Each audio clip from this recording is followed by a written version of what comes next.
My name is Chris Simak, and this is the video game review number 1. The game is Dead Island, the Game of the Year edition. This is the case.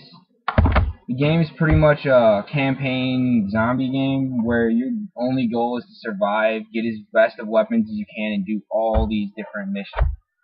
There's main missions, and then there's like 4 times more side missions than there are main missions.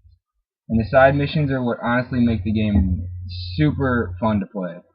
They're all so different, they're random, you can't expect it. But another good feature of this game is you can put a whole bunch of different items together and make very special weapons. Like, an example is a bat with a chainsaw.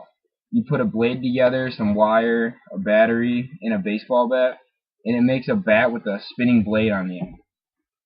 So you can just keep upgrading weapons, you repair them. Another interesting feature is as you use weapons, they actually deteriorate. So you have to go to stations to repair them. And if you can't do that, then they just become useless and they don't do any damage. And this is one of the few games I've actually found where the zombies can run at you and stop you just by grabbing you. So it makes it very realistic. It's a very fun game to play. I would definitely recommend it to anyone who would want to try this kind of a game.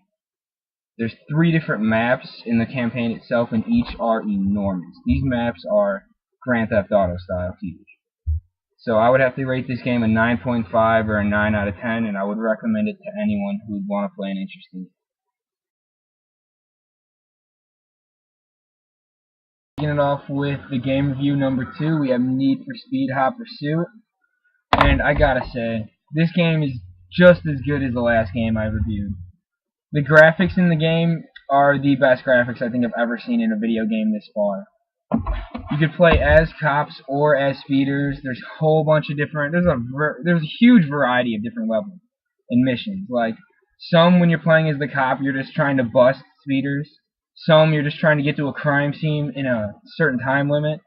And then sometimes when you're playing as the actual racers, you're just trying to win the race, outrun the cops, avoid all the spike strips and roadblocks.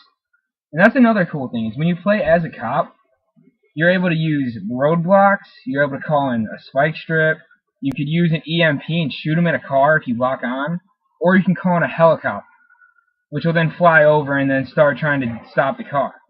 They even have a machine gun. It's pretty crazy. And then the game, even like certain maps have different conditions for the weather. Like some it'll be like 6 p.m. and sunny, some it'll be 12 noon and it'll be rainy. Like they have a very wide variety of different interesting stuff in this game. The online multiplayer is really sweet. You can play with friends.